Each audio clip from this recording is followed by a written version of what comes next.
one of the best dating advice to get him and keep him hooked.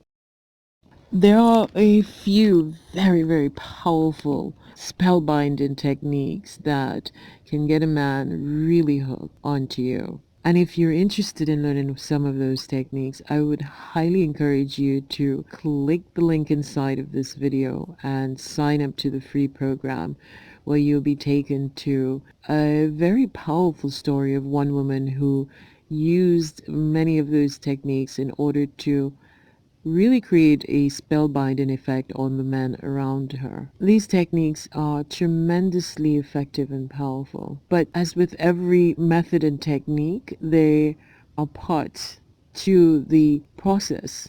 So I'm going to share with you one part of a very effective method. And this is something I would like you to practice as quickly as possible. It's a very impactful method, and I would recommend that you try it for at least the first 5 to 7 dates until you see the results in it. And I'm going to tell you what it is, and I'm going to tell you exactly why it is so effective. So what is this powerful and effective technique to get a man hooked? It's a very simple method, and the method is this. For the next 5 to 7 dates, I would like that you make that man the center of attention. Meaning, rather than spend the day talking about all of the wonderful things that you have done or all of the wonderful accomplishments that you have had in this life, spend the time becoming more of a mystery and spending more of that time focusing on his needs, and allow him to do all of the talking.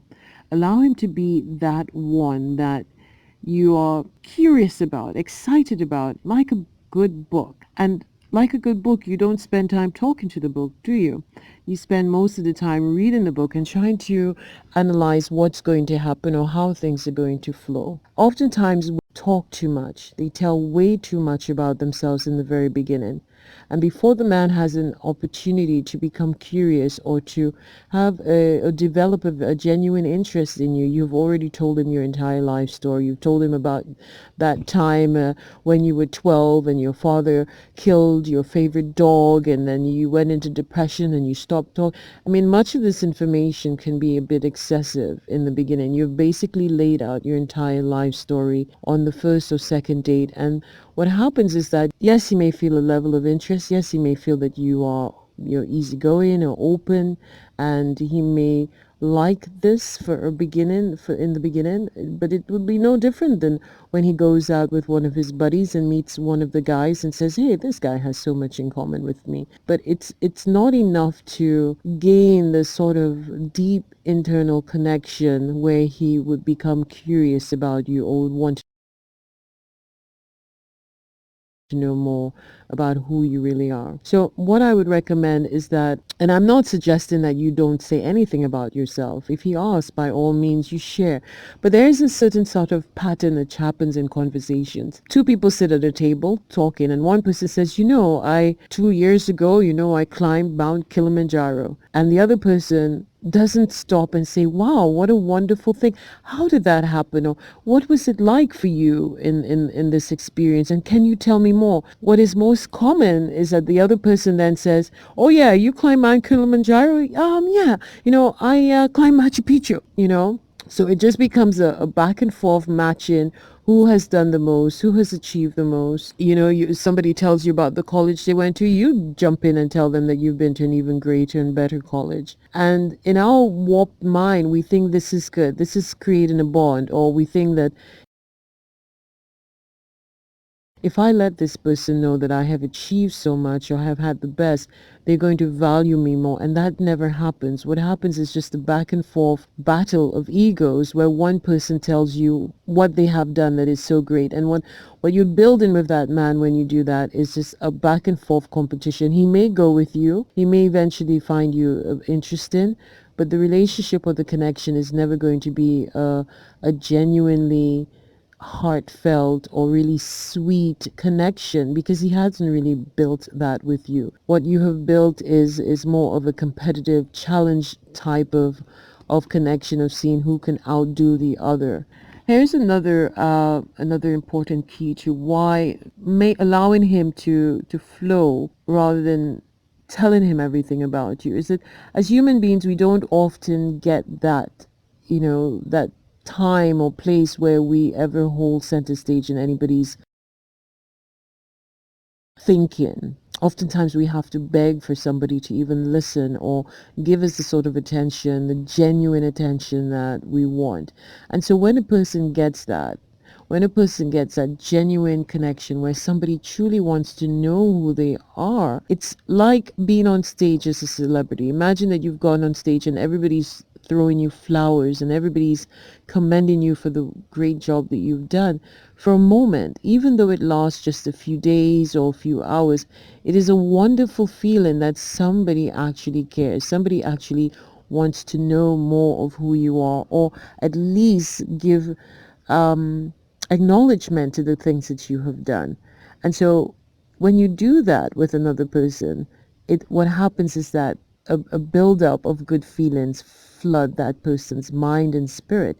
You begin to feel like, wow, this person is paying attention to me. And so by association, because that person is the one producing that feeling in you, your automatic feeling is just a good, happy feeling towards that person. So if you're wondering, when am I going to get in there and tell this person about myself, if I'm giving them all that time and attention, or allowing them to hold center stage, when will I ever get to hold center stage for that person to know anything about me?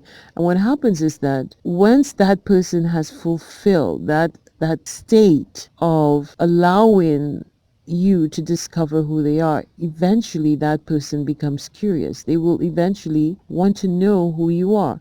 Now, if a person doesn't want to know who you are after you have dedicated that much time in allowing them to speak and to share stories about themselves, if they don't become curious and turn their attention on you, that person has ruled themselves out. You don't need to fight that person anymore. You don't need to push yourself on that person. What that person is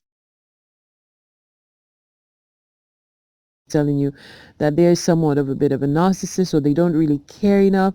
So they rule themselves out before you have, opened up yourself fully to letting them know who you are. So the best in a situation like that, that person would remove themselves from your life because they would show no interest in who you are. But the natural order is that you give that person full center stage so that they can express who they really are. And that person will become curious about you. The excitement and the curiosity for that person who has made them feel so good.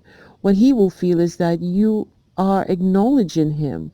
And we often fall in good feelings with the people who acknowledge us and the people that allow us to shine or to be our best selves, or to, especially if you commend him on the things that he's done. We all need that. And 90% of people don't ever really get that. Nobody ever stops and gives anybody the time to just be. And here's another thing that you are creating when you give him center stage and allow him to shine in that moment. What happens is that you become a bit of a mystery. And we often tend to build a lot of excitement to the things that we find mysterious. So while he has spent enough time, expressing his life and the wonders of his life, he will become curious. And the mere fact that he doesn't know who you fully are, but is aware that you have made him feel good, will create a level of mystery. He will want to know who and what you have done and where you've been and all of those wonderful things. But maintaining a level of mystery in the very beginning allows him to sort of lean over to your direction to know more about you. And what you want is for him to build a hunger for you. So rather than flooding his mind right away, allow him to have that. And in turn, he will direct that towards you, and you will find that he will become more hooked. And so for your question of how to get a man hooked, that is your answer. And it's a very, very effective method. Now, if you sign up to the free program, I also will show you how to take that period of time to create even more of a connection between you and the man that you are hoping to get connected with.